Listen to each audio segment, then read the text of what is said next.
Here's Mayfield giving. Chubb running right. He's to the 10. He slips down to the 5. He's driving to the goal line, and he's in. Touchdown, Nick Chubb. And he's going to bootleg it out. Near side looking. He's going to go long and deep. Beckham's out there. He's got it in the end zone. Touchdown, OBJ. Mayfield gives. Chubb bends it right side, and he's in and over. Touchdown, Nick Chubb. I think that's going to build confidence for us, and us playing complementary football with the defense. Scary part is if we start clicking and keep getting better, it's going to be a fun ride. Oh boy, it is the connection we have all been waiting for. Guys, I have to say, I think Baker Mayfield may have heard his name in your mouth this week because he came out on fire last night.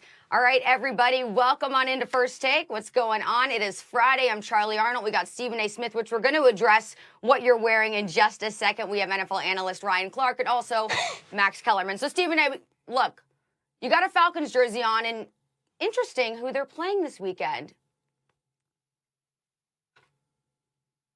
Well, you know, Southern Stephen A. will respectfully address this subject a little bit later as the show progresses. But what I would like to inform you both about, Ryan Clark, Charlie, obviously Max Kellerman, what I'd like to address with y'all is the fact that I did not go out and buy this jersey.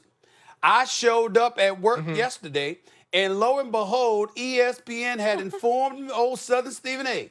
that the Atlanta Falcons actually sent me this jersey with my name on the back and everything, okay? They sent me this jersey. They sent me this jersey because they have asked that I wear this jersey before their game this Sunday against those Dallas Cowboys, because they know how I feel about them disgusting, nauseating Cowboy fans across America and across the world.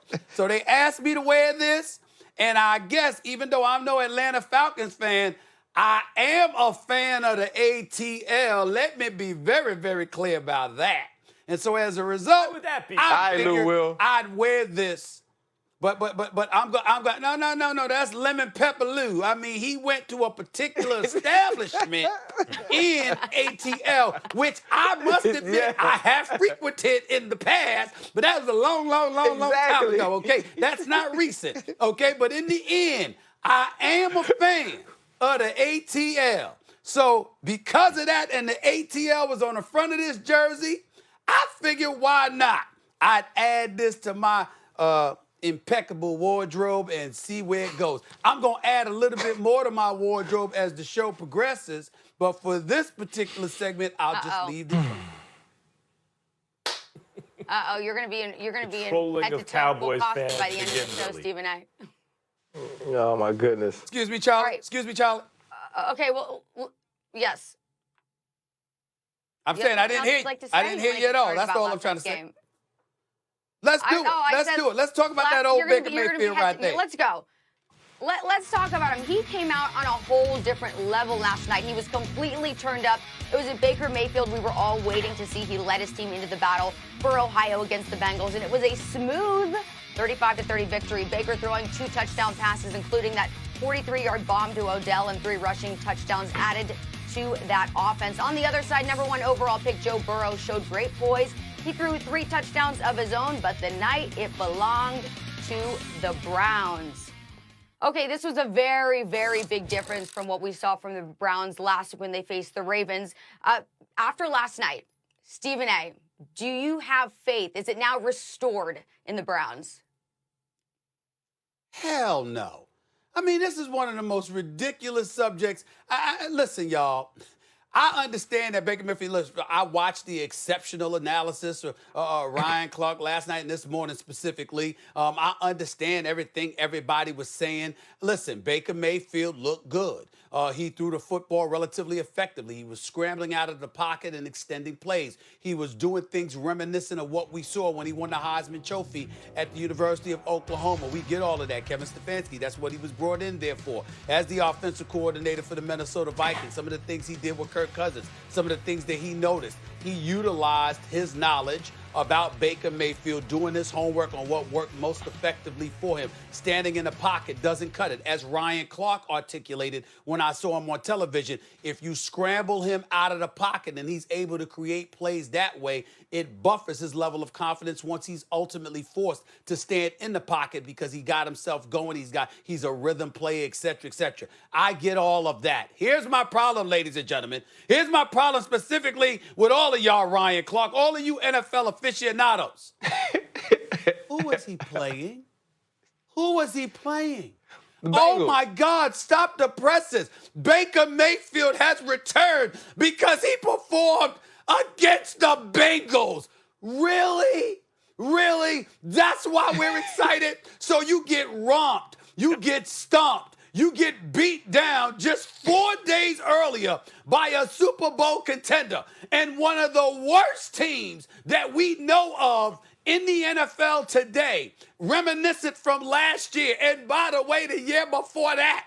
That team, with that franchise, with a coach in Zach Taylor that was coaching special teams before he ever arrived in Cincinnati. I'm sorry, we're supposed to get excited because Baker Mayfield showed up and showed out against a rookie quarterback who, by the way, is going to be a star in this league in Joe Burrow, a rookie quarterback playing for an absolutely moribund, pathetic football team. Zach Taylor, I'm going to give him a chance and assume that Cincinnati's going to be on the uptick, that they'll get better. But one of the reasons is because they can't get much worse. So guess what?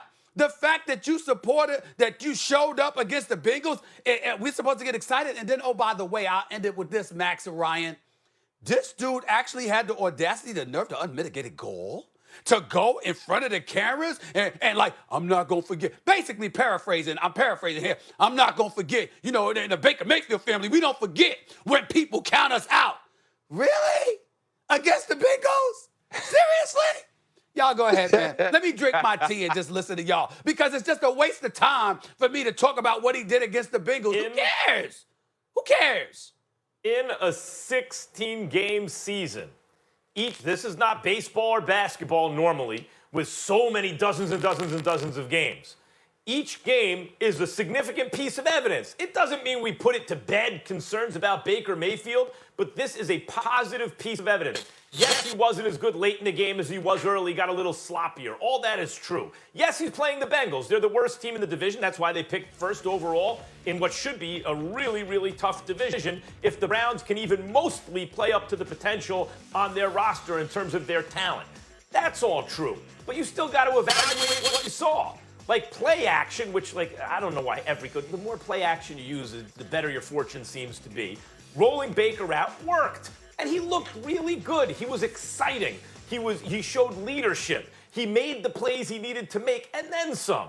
He won the game. And Stephen A., he played, if you just eyeball test it, you look at a guy and say, is that an NFL quarterback? Yes, that's obviously an NFL quarterback.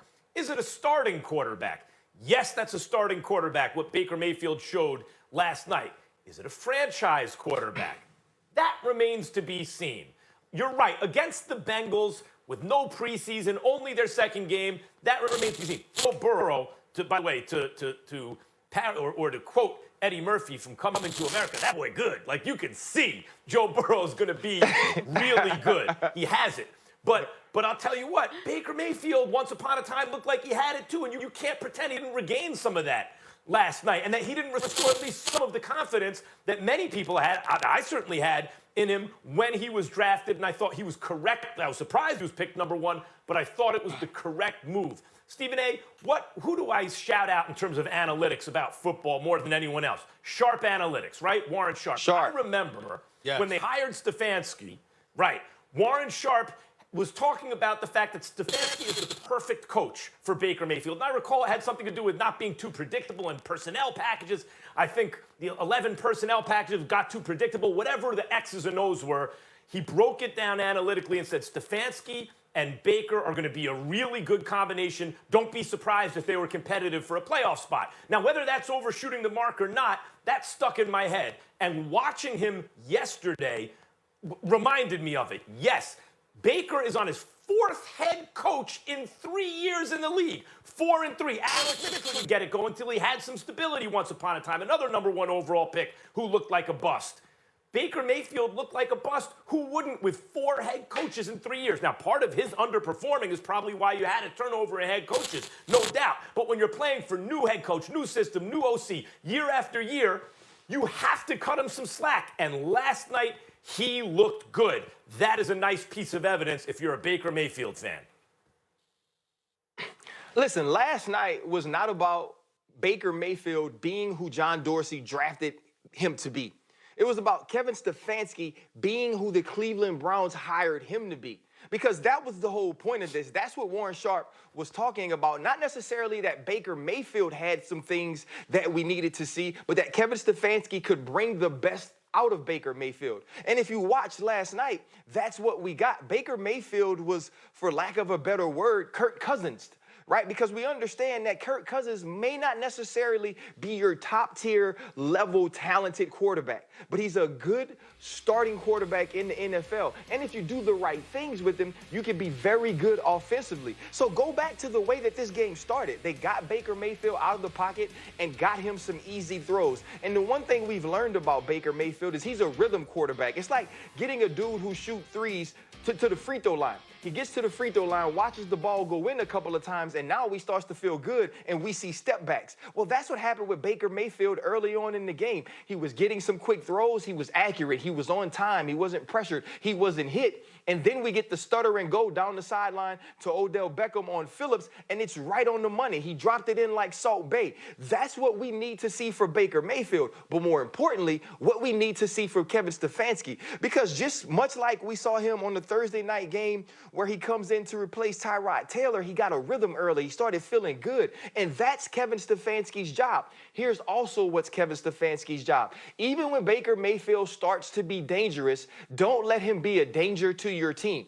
We watched him throw the interception to William Jackson. But even though Baker Mayfield was hot, what did we see? Steady dose of Nick Chubb, steady dose of Kareem Hunt. It wasn't let's make Baker Mayfield feel good because we're playing the Cincinnati Bengals and we can run the score up and Odell Beckham Jr. could get the ball. What was it? We're going to win this game. We're going to protect Baker Mayfield from himself. Nick Chubb is one of our best players. Kareem Hunt is right behind him. Let's use those guys and not put it all on Baker Mayfield. It was a masterful job of play calling by Kevin Stefanski, and that's what we need to see moving forward.